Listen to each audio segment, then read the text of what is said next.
दोस्तों, भारत में क्रिकेट को एक खेल ही नहीं बल्कि एक धर्म का दर्जा दिया गया है और उस धर्म में सचिन भगवान की तरह पूजे जाते हैं। दोस्तों, सचिन ही वह क्रिकेटर हैं जिसने भारतीय क्रिकेट को एक नई ऊंचाई दी और क्रिकेट के खेल को घर घर तक पहुंचा दिया। एक समय तो ऐसा था कि सचिन के आउट होते ही आधा भारत टीवी बंद कर देता था और क्रिकेट में सचिन को भगवान का दर्जा देना शायद इसलिए भी सही है क्योंकि अगर रिकॉर्ड्स की बात करें तो सचिन के आसपास भी कोई नहीं भटकता। सबसे ज्यादा रन बनाने का रिकॉर्ड हो या शतक मारने का या फिर चौका लगाने का ही क्यों ना हो, सचिन हर रिकॉर्ड्स में सबसे आगे हैं। एक बार तो सचिन तेंदुलकर की तारीफ में एक ऑस्ट्रेलियन प्रशंसक ने कहा कि अपराध तब करो जब सचिन बैटिंग कर रहा हो, क्योंकि भगवान भी उस समय उनकी बैटिंग देखने में व्यस्त होते हैं। सचिन भारत के सर्वोच्च नागरिक सम्मान भारत रत्न से सम्मानित होने वाले पहले खिलाड़ी हैं। इसके अलावा उन्हें राजीव गांधी खेल रत्न पुरस्कार से भी सम्मानित किया जा चुका है। सचिन एक अच्छे खिलाड़ी होने के साथ ही साथ एक अच्छे इंसान भी हैं। वे हर साल 200 बच्चों के पालन पोषण की जिम्मेदारी के लिए अपनालय नाम की एक गैर सरकारी संगठन भी चलाते हैं।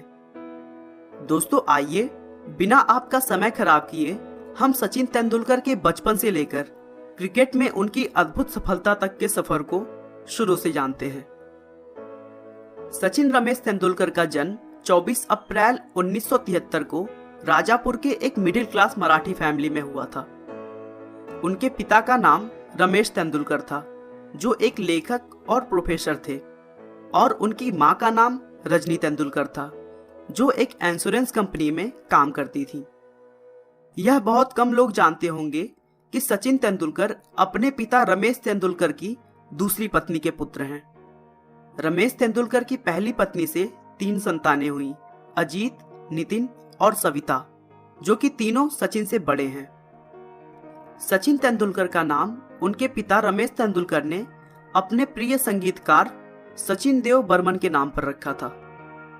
सचिन को क्रिकेट का शौक बचपन से ही है, लेकिन शुरू से ही वह बहुत ही शरारती बच्चों में गिने जाते थे, जिसकी वजह से अक्सर स्कूल के बच्चों के साथ उनका झगड़ा होता रहता था।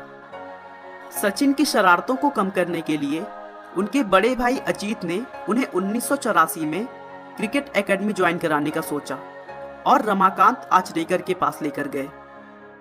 रमाकांत आचरेकर उस समय के प्रसिद्ध कोच में गिने जाते थे, लेकिन सचिन पहली बार उनके सामने अच्छा प्रदर्शन नहीं कर पाए और आचरेकर ने उन्हें क्रिकेट सिखाने से मना कर दिया।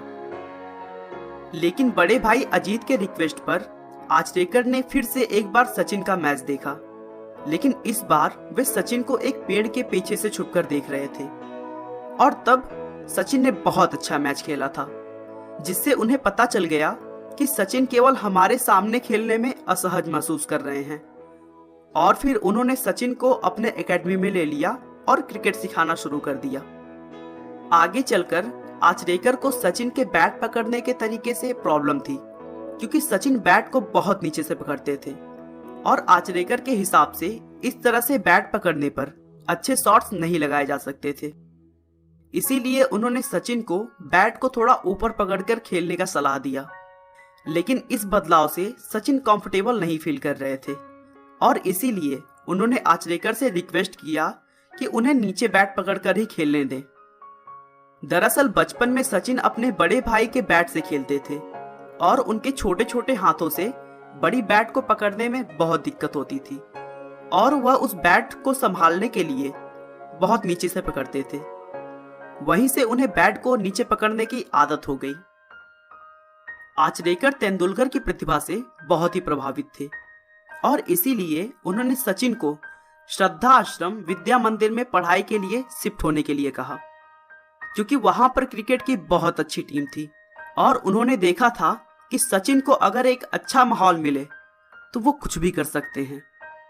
तेंदुलकर ने भी अपने कोच के कहने पर उस स्कूल में एडमिशन ले लिया और एक प्रोफेशनल टीम के साथ क्रिकेट खेलने लगे।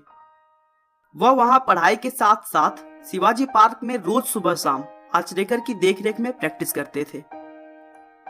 सचिन को प्रैक्टिस कराते समय उनके कोच स्टंप पर एक सिक्का रख देते थे और दूसरे खिलाड़ियों को कहते थे कि वह सचिन को बॉलिंग करें।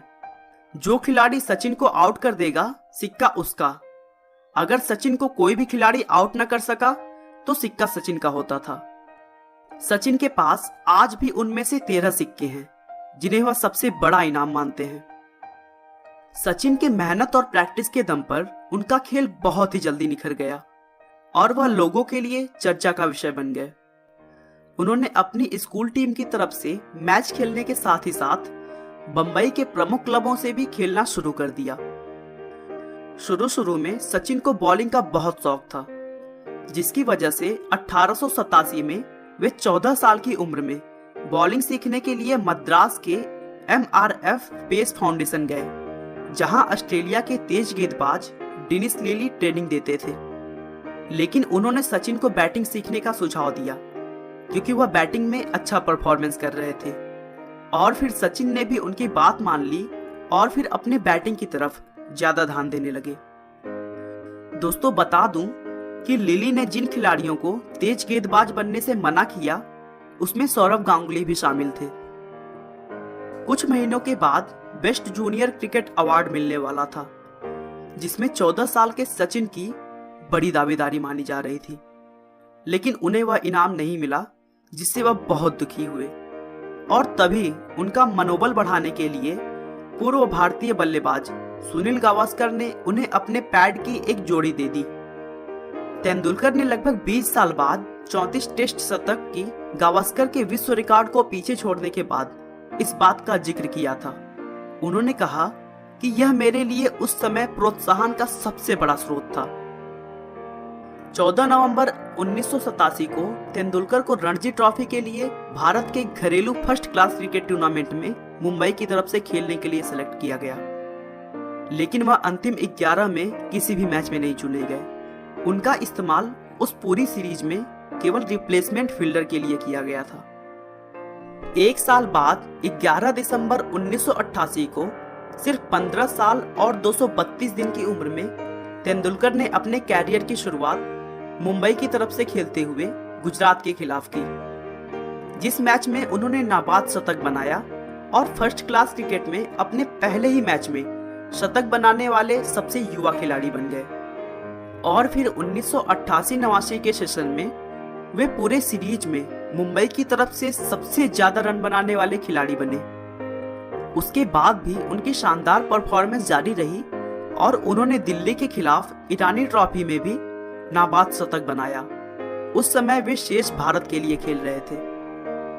सचिन तेंदुलकर ने रणजी, दलीप और ईरानी ट्रॉफी में अपने पहले ही मैच में शतक जमाया था और ऐसा करने वाले वे भारत के एकमात्र बल्लेबाज हैं। उनका यह रिकॉर्ड आज तक कोई नहीं तोड़ पाया है। सचिन के जादुई खेल को देखते हुए सिर्फ 16 साल की उम्र में उनका सिलेक्शन भारतीय अंतर्राष्ट्रीय क्रिकेट टीम में किया गया।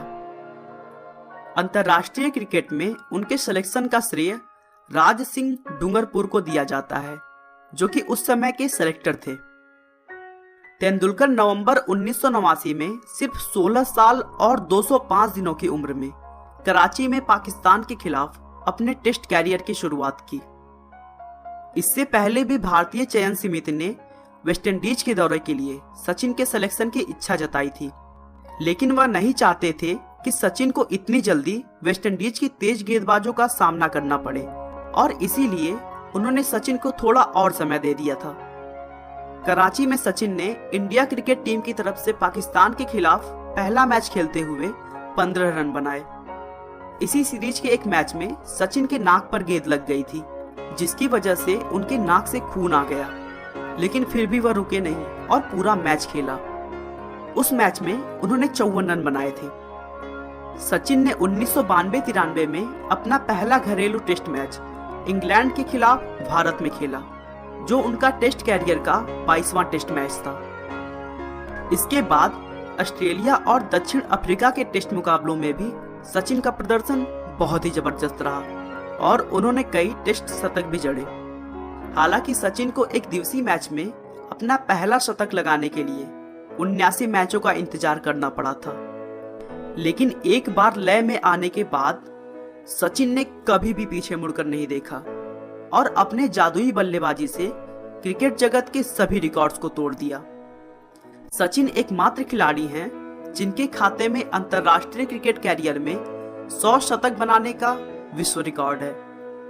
उन्होंने रिकॉर्ड 51 शतक टेस्ट क्रिकेट में और 49 शतक वनडे इंटरनेशनल क्रिकेट में बनाए हैं। एक दिवसीय अंतर्राष्ट्रीय क्रिकेट इतिहास में दोहरा शतक जड़ने वाले वह पहले खिलाड़ी हैं।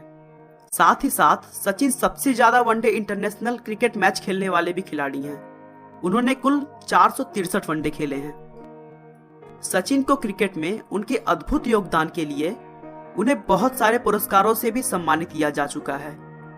1997-98 में उन्हें खेल जगत के सर्वोच्च पुरस्कार राजीव गांधी खेल रत्न से सम्मानित किया गया। उसके बाद 1999 में उन्हें पद्मश्री और 2008 में उन्हें पद्म विभूषण से भी सम्मानित किया जा चुका है। 2013 में भारतीय डाक विभाग ने उनके नाम का डाक टिकट जारी किया।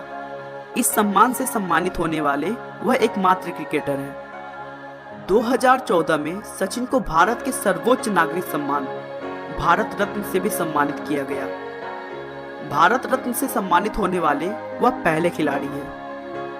वनडे क्रिकेट में बल्लेबाजी के लगभग सभी रिकॉर्ड्स अपने नाम करने के बाद 23 दिसंबर 2012 को सचिन ने वनडे क्रिकेट से संन्यास की घोषणा कर दी और फिर 16 नवंबर 2013 को अपने घरेलू मैच वानखेड़े स्टेडियम में उन्होंने अपना अंतिम टेस्ट मैच खेला। इस टेस्ट मैच को जीतकर भारतीय टीम ने उन्हें भावपूर्ण विदाई दी। अगर सचिन की पर्सनल लाइफ की बात करें तो 1995 में उन्होंने अंजलि तेंदुलकर से शादी की। उनके 2 बच्चे भी हैं जिनका नाम सारा और अर्जुन है। सचिन अपने शांत और सरल स्वभाव के लिए विश्व भर में प्रसिद्ध हैं। गुस्से में आकर वे कोई टिप्पणी करने की बजाय किसी टिप्पणी का जवाब अपने बल्ले से देने में विश्वास रखते थे। दोस्तों, सचिन ने क्रिकेट में भगवान का दर्जा अपनी मेहनत, अपनी कोशिश, अपनी लगन से हासिल की। उन्होंने क्रिकेट को इस तरह खेला कि वह सिर्फ खेल न रहकर एक प्रेरणा बन गया।